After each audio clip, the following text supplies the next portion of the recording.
everybody. Welcome to Psychom Chats with Nzigi. Yes, we're switching things up because it's all about adaptability. It's all about being able to do things at different times. So we're switching things up. We're in the afternoon today, and we're obviously again chatting to a scientist.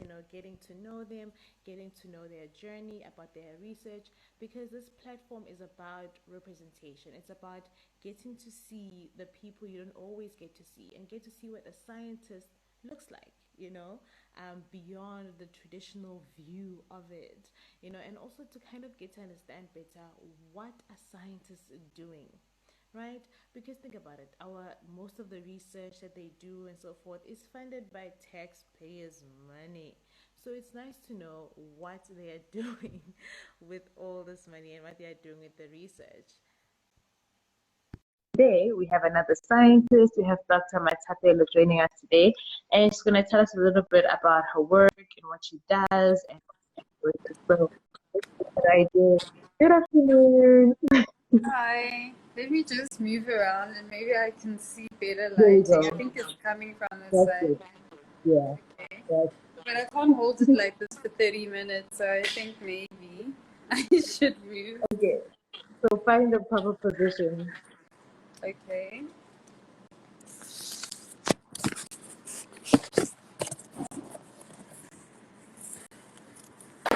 Is it just the two of us at the moment? At the moment, yes. We're going to keep joining as we and obviously I'm going to send it on to IGTV afterwards for people Okay. to watch. All right.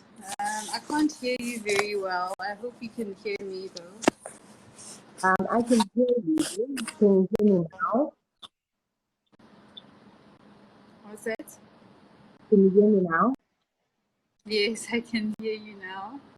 Okay, so I just need to be a little bit louder. Okay, I can do that. Oh yeah, now I can hear you. I think maybe there was a reverb with the sound. I couldn't hear you clearly. Okay, okay. So are you ready? No, now the sound is gone again. Oh my word. Are you ready? Yeah, sure, I am ready. We can go ahead and start if you want to. I hope my phone's Okay. not also too much. Yeah, but as you can see, I'm in a lab at the moment. Yes, because that's where scientists live in the lab. Yeah, hey, we do, and it's recess now, so recess for undergrads, but postgraduate doesn't stop. Oh, the work doesn't stop. The work doesn't stop. But thank you so much for agreeing to join us and have this conversation with us. I'm really excited to talk to you. My pleasure. I'm also excited to be here, and thank you very much for extending the invite to have me here this afternoon. So let's jump right into it and get to know you a little bit. So for somebody who's never met Mathapelo, who is she? I'm a young girl. I thought I was young until yesterday. When you met somebody young, huh? Well, I'm a girl from Imalahleni, which is the place of coal where everybody else's electricity comes from. And I've always grown up with a keen curiosity about all sorts of things in life. And I suppose my upbringing also cemented the direction that I took in my career. So basically, I'm from Witbank, as I said previously. I am one of three girls.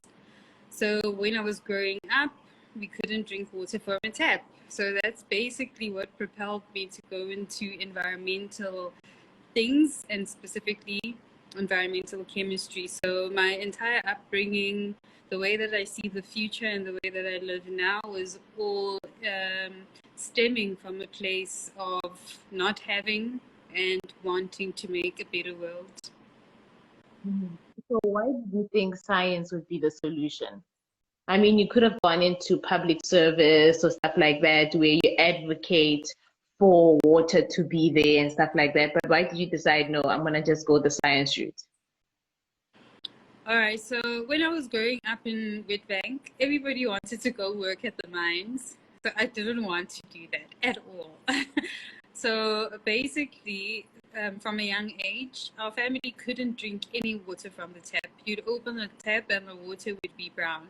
So I'd always be curious about why is the water brown? Like, it's coming out of the tap. So is the tap rusting from inside? What's happening with the pipeline?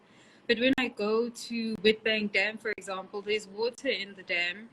Then when it comes to my house, all of a sudden it's brown. So I didn't understand that. And the more that I grew up, the more that I realized that if I did want to find out, and I was curious enough to find that out, I'd have to learn more about science and then segued into the whole chemistry thing, where I actually found out that chemists are the coolest people because they form the foundation of every single thing that we see around us. So on top of me trying to resolve my home issues, I could actually find other ways to spark my curiosity even more, but find different ways of applying myself, because the field is quite broad, regardless of the way that you want to apply it in the end. So that's why I ended up choosing it. I also didn't want to cut it up, because I think that's what doctors do. So also, like, okay, you went the chemistry route and you just mentioned obviously that you didn't want to cut people up and so forth, but did you just jump straight into chemistry, or were you like introduced to microbiology and all of these other fields and you're just like, no, I think I prefer chemistry? Or was it for you like straight chemistry and not looking anywhere else?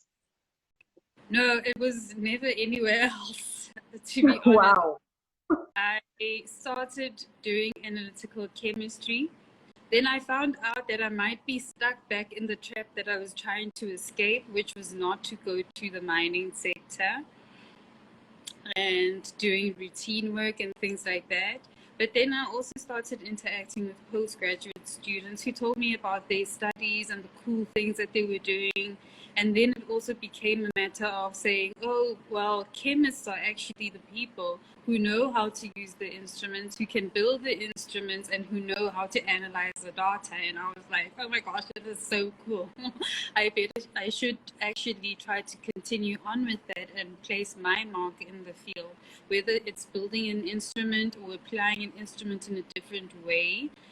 I'd still be contributing in a sense that my curiosity in terms of gaining knowledge and exploring different facets of life would be nurtured, unlike me going to a workplace every day and analyzing samples for a living, because I didn't want to do that. I knew I was going to be bored. So I had to also look within myself to ask myself that question: what is it that makes you tick, and what do you think you need to carry on doing in order for you to make your clock tick towards the end of life and for you to contribute during that process? So yeah.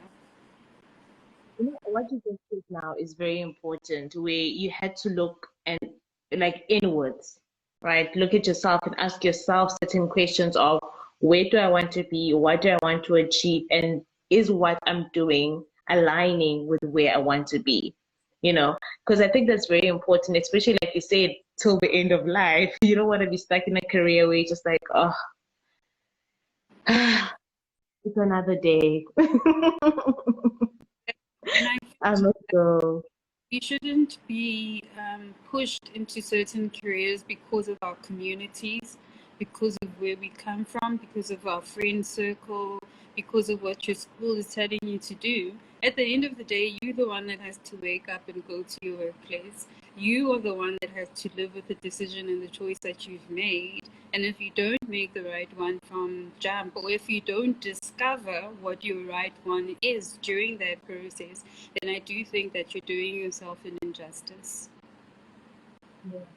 Don't you think this conversation is almost a privileged one, where you're just like, think about yourself, don't don't do an injustice to yourself? Don't you think it's a very privileged statement to make, considering that there's some people who don't necessarily have a choice? They kind of like have to go and study something that they can get a job and support their families. Yeah, that is true. I mean, our socio-economic backgrounds are not the same, but also I think that a driving force that is within you will never stop anything that you put your mind to. regardless of how small you started off. And that's why I'm saying, even if you are studying towards getting a career, at some stage you're going to explore and find out exactly who you are. And those little choices that you make are the ones that are going to segue you into your final destination or into your final course of life. Notwithstanding the fact that we are a very unequal society, there are mechanisms at play. And I think now the more and more we're growing up and the more that we go around and meet people, you realize that there are actually people that are like you, that are in a field that you thought was a field that you could not get into. So that's why we also should open the door. We should be able to have people come and ask, how do I do this? How do I get into that? Because from my own background and from where I come from, my parents were not the richest people. They didn't have money. So I had to use NAFSAs. I had to get scholarships and bursaries. But all of that was contingent on what we're primarily taught while we're coming up at school, which is make sure that you study hard, make sure that you get good marks. So when opportunities like that do come your way, then you can actually grab them with both hands and that you can have that opportunity to even touch them. Mm. Mm. That's true. That's true. That's true. But I realized that we didn't talk about your research. So let's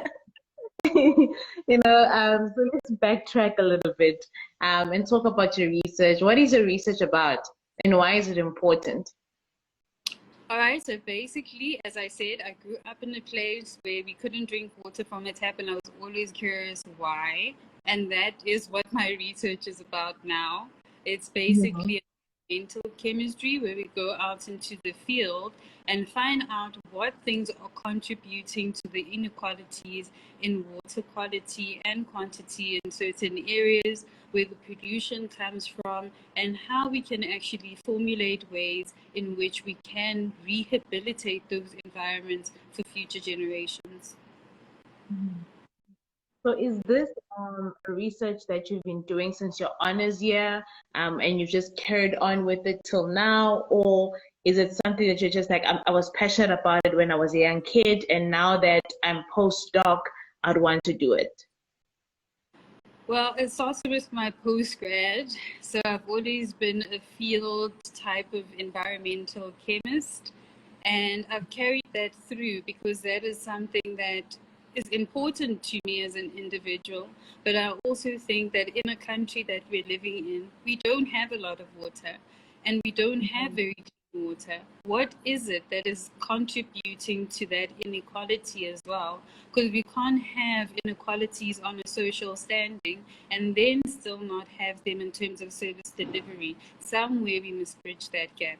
And we need to contribute to that as scientists by not only coming up with new research methodologies, but also making sure that the science that we're producing does. Mm, yeah. I lost your sound there. Can you hear me? Can you hear me? Okay, you're back. You're back. The sound went away there for a moment. I don't know why. Yeah, but you're back now. I can hear you. I can hear you. So now, when we look at your work, okay, and obviously for you, it's been something since from childhood and so forth. So when you speak to people and you try to explain to them what your research is about, what do you usually say? I tell them that I'm trying to find out what's in the water and what's going to kill our nation. That's what I. Uh-huh. And what are some of the things that you found in water that you just like, I don't think this should be there?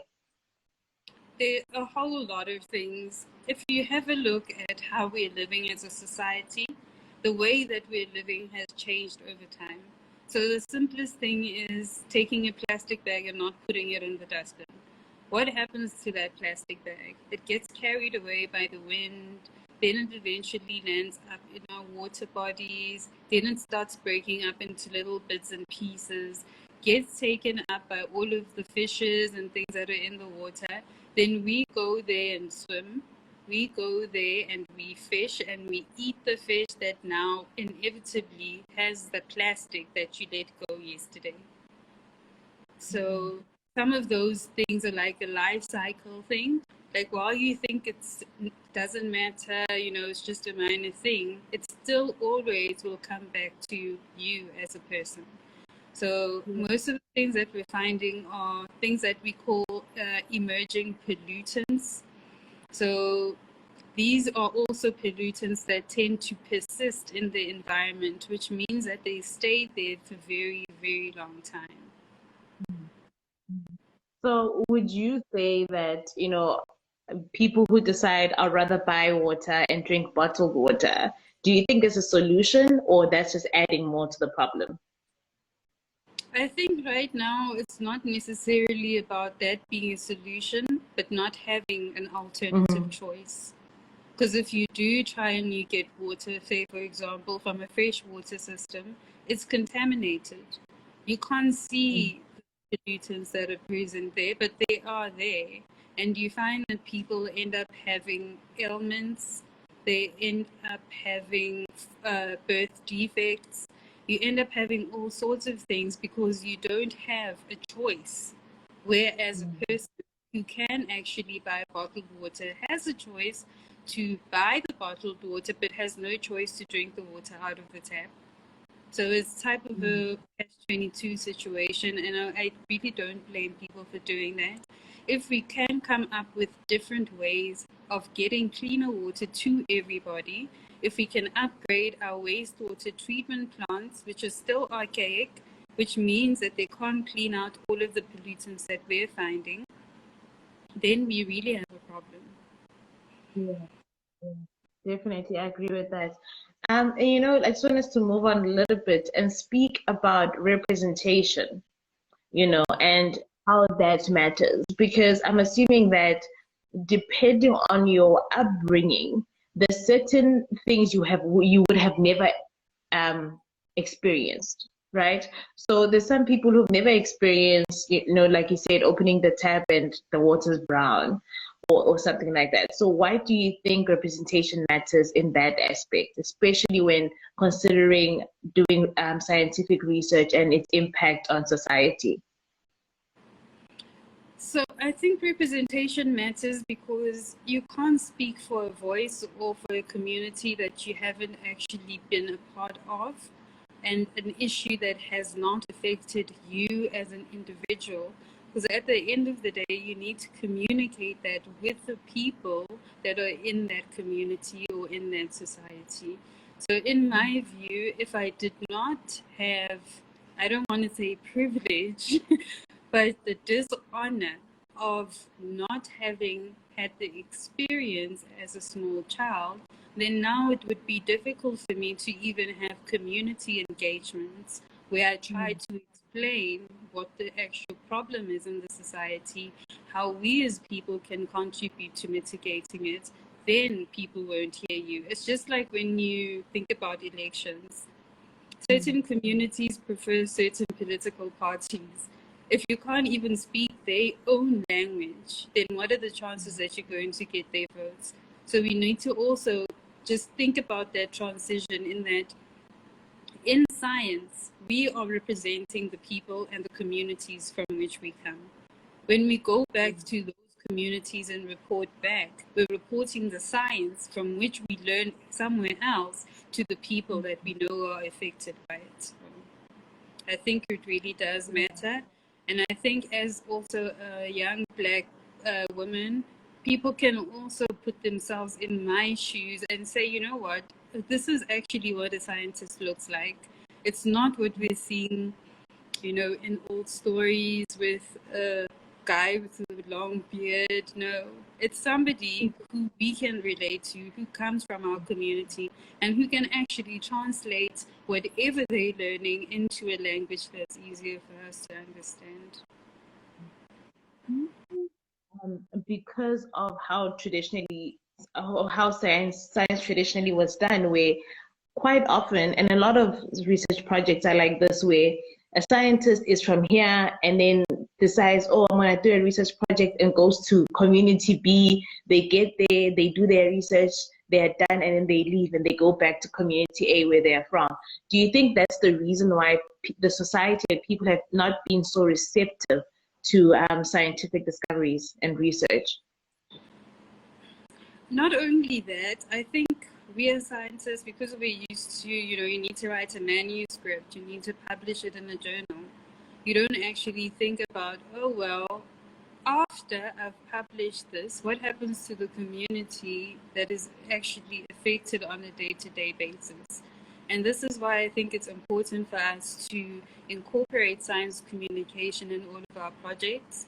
And I think now institutions like the National Research Foundation, they wouldn't fund your project if you don't have any science engagement. So you need to show that you actually are going to go to that community. You're going to speak to them and explain to them, like, guys, this is what I'm doing here. This is how long I'm going to be doing it. And this is what I'm expecting to get. When I do get it, these are the interventions that I think we need to implement. And I want to show you guys how to do it yourself. What do you think about this? It's not always about publications. It should fundamentally be about the society. So for you, how hard or how easy was it for you to start, communicating science, to just move into the science communication field? It was so hard. Especially when I had to explain to my parents, oh, this is what I'm doing. And my mom would be like, then I was like, no, I need to learn the grandma theory, which basically is you need to be able to explain what you're doing to your grandma. And from my social, for my demographic, the amount of people that have gone to university is low. We just came out of apartheid. Democracy started in 94. So the majority of Black people had not gone to school, and we'd learned. Sorry, I think my Wi-Fi decided to just disappear. No, not a problem at all. About why it was challenging for you to go into science communication. It's basically about the language thing and being able to. You're so used to speaking a certain way, well, on paper, and we were used to speaking to each other at conferences, that transitioning from the whole conference and people in the same field type of a situation to speaking to people that knew nothing about what we were doing became a little bit difficult. But because I had the experience of having to try and explain what I was doing to my mom, which took me forever, so I was like, I need to change the way that I say it. So I have gone through training as well. So I know that with certain groups of people, to make sure that you reach a wider audience, you can't be speaking A-level English. You need to actually use a language or diction that could be understood by somebody that's in grade 5. And if you can't do that, then your message will not come across. People have a tendency of not hearing bombastic words also. So just making sure that you fragment the information also helps. So in the long run, I think that it has assisted me a lot, because I have to work with communities when we go sampling, for example, and people do ask, like, what are you doing? If I can't explain it to them there, then it actually defeats the whole purpose of why I'm there. So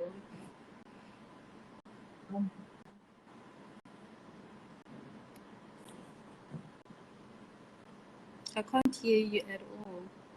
Can you hear me now? A little bit. Okay. And now?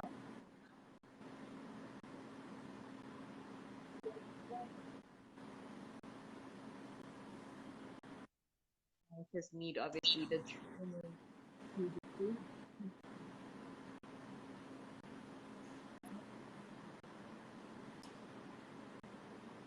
I can't hear you. I can hear. Let me try and press this.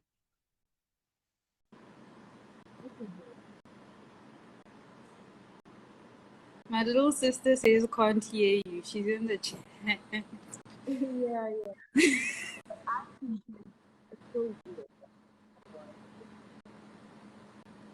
Yeah, it's coming in and out. Okay, let's close it off. Oh, now Final you're good. question.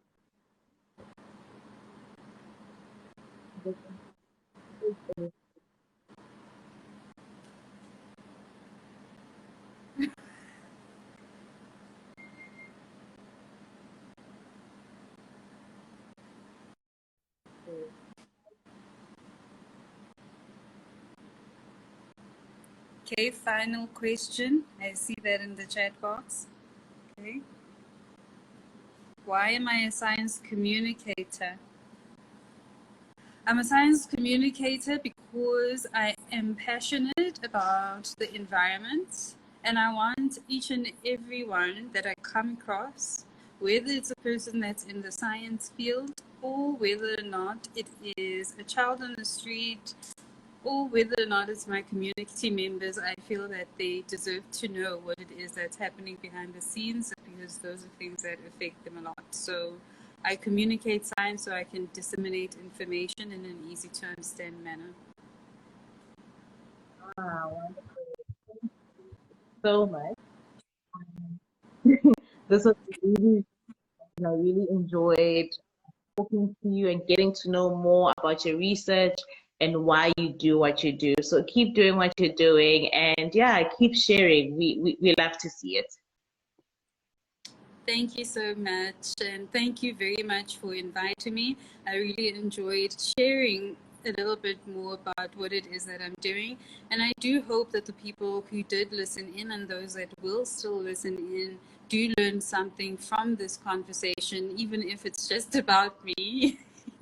Or whether or not it's about science communication, but I do think that this is a very good platform for everyone, especially in our communities, to learn more about what's happening around them, but also for them to relate to the types of sciences that come out of their own backyards. 100. Thank you so much for the spaces. And yeah, and I was saying, if you can hear me, I was just saying that I'm so glad that you mentioned training because training is important. And that's one of the reasons why we have this platform, to give scientists the opportunity to practice those science communication skills a bit. And also, as a chance to even come to us if they need any help with science communication because we offer that training too. So it's really, really great that, you mentioned the training and that you went for it and that is what has helped you. So that's amazing. Yeah, no, definitely keep the lantern burning strong. And I wish you guys all of the best in the future as well. And my door's always open. Thank you so much. Get back to work. Get back to work. Do your work. Do the research. And we Yeah, will bring you I'm back on in again another time. The beautiful lab. All right. that. Have a good afternoon. Thank you. Have a great afternoon as well. Okay. Bye. Thank you everybody for Bye. watching. Bye.